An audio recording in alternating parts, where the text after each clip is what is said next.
ಎಲ್ಲರಿಗೂ ನಮಸ್ಕಾರ. ಇವತ್ತಿನ ರೆಸಿಪಿ ಒಂದು ಮಿನಿ ರಾಗಿ ಮುದ್ದೆ. ಕಬ್ಬಿಣದ ಅಂಶದಿಂದ ತುಂಬಿದಂತಹ ರಾಗಿ, ಅದರೊಟ್ಟಿಗೆ ಈ ಸ್ವಲ್ಪ ನುಗ್ಗೆ ಸೊಪ್ಪನ್ನು ಸೇರಿಸಿ ಮಾಡಿದಂತಹ ಒಂದು ರುಚಿಕರವಾದ ಹಾಗೂ ಆರೋಗ್ಯದಾಯಕವಾದ ಒಂದು ರೆಸಿಪಿ.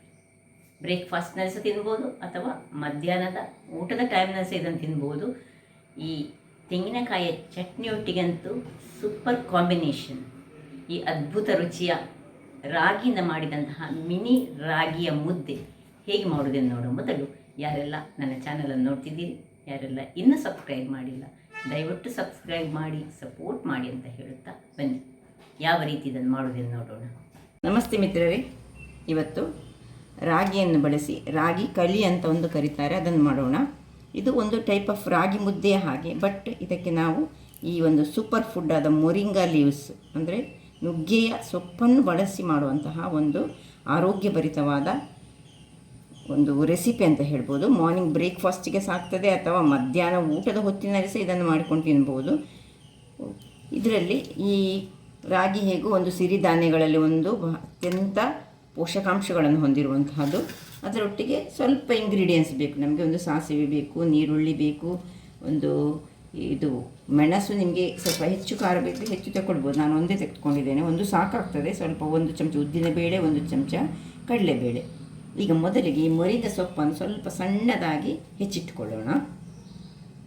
ಹೀಗೆ ಎಲೆಗಳನ್ನು ಒಳ್ಳೆ ಬಿಡಿಸಿಕೊಂಡಿಟ್ಟುಕೊಂಡ್ರೆ ಒಳ್ಳೆಯದಾಗ್ತದೆ. ಕಡ್ಡಿಗಳಿರಬಾರ್ದು, ಇದು ಕಡ್ಡಿಗಳಿದ್ದರೆ ಅಷ್ಟು ಒಳ್ಳೆಯದಾಗೋದಿಲ್ಲ ಬಾಯಿ ಸಿಕ್ಕುವಾಗ. ಸೊ ಎಲೆ ಇದ್ದರೆ ನೋಡಿ, ಇಷ್ಟು ಕಟ್ ಮಾಡಿಕೊಂಡೆ.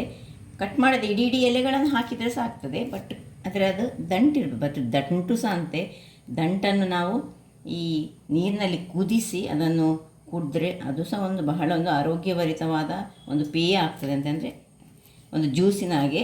ಇದಕ್ಕೆ ಸ್ವಲ್ಪ ಈ ಇದು ಹನಿ ಚೂರು ಹಾಕ್ಕೊಂಡು ತಣ್ಣಗಾದ ಮೇಲೆ ಕುಡಿದ್ರೆ ಅದು ಸಹ ಒಳ್ಳೆಯದಂತೆ. ಈಗ ಇಲ್ಲೊಂದು ಬಾಣಲೆಯನ್ನು ನಾನು ಇಟ್ಕೊಂಡಿದ್ದೇನೆ. ಈಗ ಇಲ್ಲಿ ಒಂದು ಬಾಣಲೆಯನ್ನಿಟ್ಟು ಇದನ್ನು ಉರಿಸ್ಕೊಂಡಿದ್ದೇನೆ. ಇದಕ್ಕೆ ಎಣ್ಣೆಯನ್ನು ಹಾಕೊಳ್ಳೋಣ.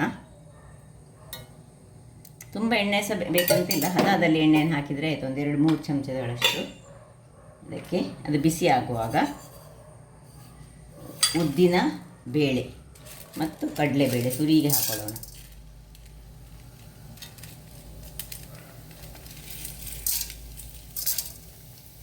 ನೀರುಳ್ಳಿ ಕೊನೆಗೆ ಹಾಕೊಳ್ಳೋಣ, ಈಗಲ್ಲ. ಇದು ನೀರುಳ್ಳಿ ಸಣ್ಣದಾಗಿ ಈ ರೀತಿ ಹೆಚ್ಚಿಟ್ಟುಕೊಳ್ಬೇಕು. ಸೊ ಇನ್ನು ಇದು ಸ್ವಲ್ಪ ಬಾಡುವಾಗ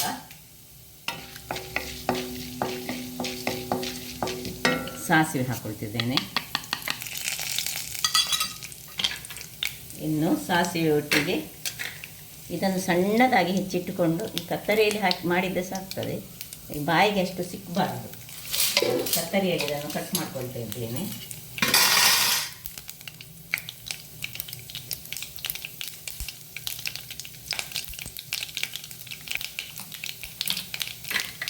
ಇನ್ನು ಮೊರಿಂಗಾ ಸೊಪ್ಪನ್ನು ಹಾಕೋಣ.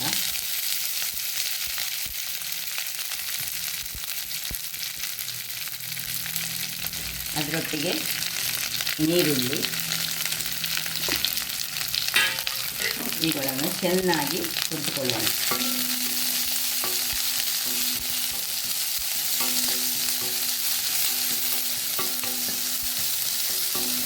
ಇದು ಚೆನ್ನಾಗಿ ಎಣ್ಣೆಯಲ್ಲಿ ಫ್ರೈ ಆಗಬೇಕು. ಈ ಸೊಪ್ಪು ಮತ್ತು ನೀರುಳ್ಳಿ ಹೀಗೆ ಟ್ರಾನ್ಸ್ಪರೆಂಟ್ ಆದರೆ ಸಾಕು.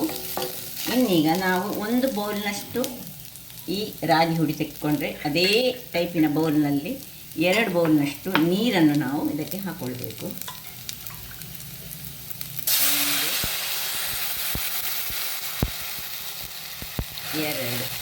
ಇನ್ನು ಉಪ್ಪು, ರುಚಿಗೆ ತಕ್ಕಷ್ಟು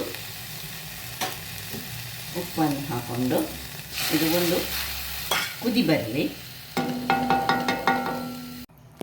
ಈಗ ಸ್ವಲ್ಪ ಕುದಿ ಬರ್ತಾ ಇರುವಾಗ ಸ್ವಲ್ಪ ಈ ರಾಗಿ ಹುಡಿಯನ್ನು ಹಾಕ್ಕೊಂಡು ಹೀಗೆ ಗಂಟುಗಳಿಲ್ಲದಾಗೆ ನೋಡಿ, ಈ ಟೈಪಿನ ನನ್ನದೊಂದು ಸೌಟು ಉಂಟು. ಇದು ಕರಾವಳಿಯ ಸೌಟಿದ್ದು. ಇದರಲ್ಲಿ ಇದರ ತುದಿಯನ್ನು ಇದು ಮಾಡಿಕೊಂಡು ಸ್ವಲ್ಪವೇ ಹೀಗೆ ಹಾಕ್ಕೊಂಡು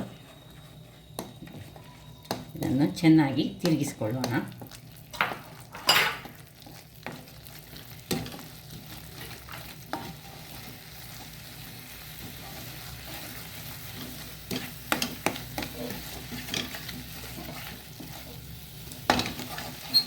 ಹೇಗೆ ರಾಗಿ ಮುದ್ದೆ ಮಾಡ್ತೇವೆ ನೋಡಿ ಅದೇ ರೀತಿಯಲ್ಲಿ ಇದು ಬರ್ತದೆ.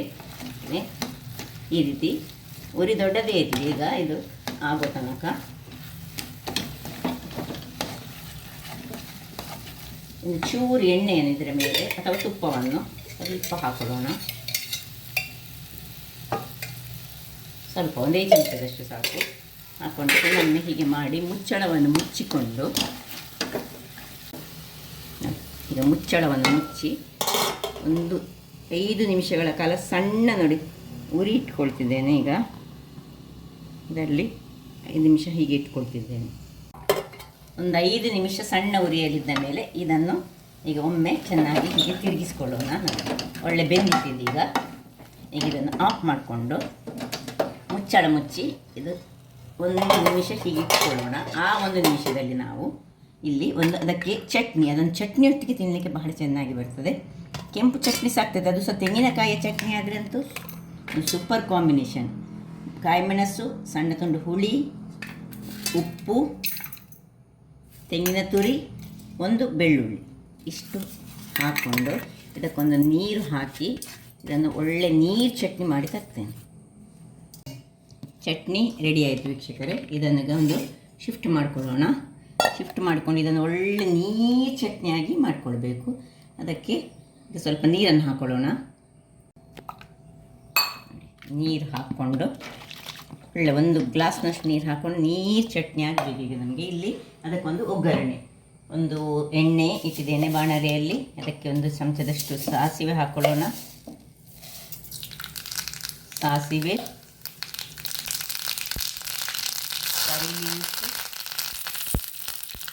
ಒಂದೇ 1 ಮೆಣಸು, ಇನ್ನು ಸಾಕು ಆಫ್ ಮಾಡ್ಕೊಳ್ಳೋದು. ಅದಕ್ಕೆ ಶಿಫ್ಟ್ ಮಾಡಿ ರುಚಿ ರುಚಿಯಾದ ಚಟ್ನಿ ರೆಡಿ ಆಯಿತು. ಈಗ ಇದಕ್ಕೆ ಈಗ ಇಲ್ಲಿ ನಾವು ಇದೀಗ ನೋಡಿ ಒಳ್ಳೆ ಬೆಂದು ಚೆನ್ನಾಗಿ ರೆಡಿಯಾಗಿದೆ. ಈಗ ಇದನ್ನು ಕೈಗೆ ಸ್ವಲ್ಪ ನೋಡಿ ತಣ್ಣೀರನ್ನು ತಾಗಿಸಿಕೊಂಡು ಇದನ್ನು ಹೀಗೆ ತೆಗೆದುಕೊಂಡು ಒಂದೊಂದಾಗಿ ಸಣ್ಣ ಸಣ್ಣದಾದ ಅಥವಾ ಎಣ್ಣೆ ತಾಗಿಸಿದರೆ ಸಾಕ್ತದೆ. ಹೀಗೆ ಸಣ್ಣ ಸಣ್ಣ ಉಂಡೆಗಳನ್ನಾಗಿ ಮಾಡಿಕೊಳ್ಳೋದು.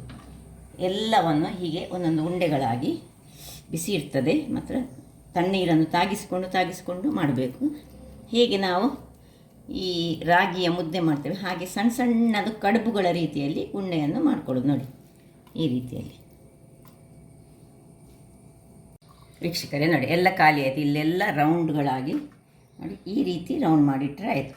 ಈಗ ಸರ್ವ್ ಮಾಡೋದು ಹೇಗೆ ಹೇಳಿದರೆ ನೋಡಿ, ಯಾರಿಗೆಲ್ಲ ಎಷ್ಟೆಷ್ಟು ಈ ರಾಗಿಯ ಈ ಉಂಡೆಗಳು ಬೇಕು, ರಾಗಿ ಮುದ್ದೆಗಳು ಬೇಕು, ಈ ರೀತಿ ಹಾಕ್ಕೊಂಡು ಇದನ್ನು ಚಟ್ನಿಯೊಟ್ಟಿಗೆ ತಿಂದರೆ ಅಂತೂ ಒಂದು ಟೇಸ್ಟ್ ಬಹಳ ಅದ್ಭುತವಾಗಿರ್ತದೆ.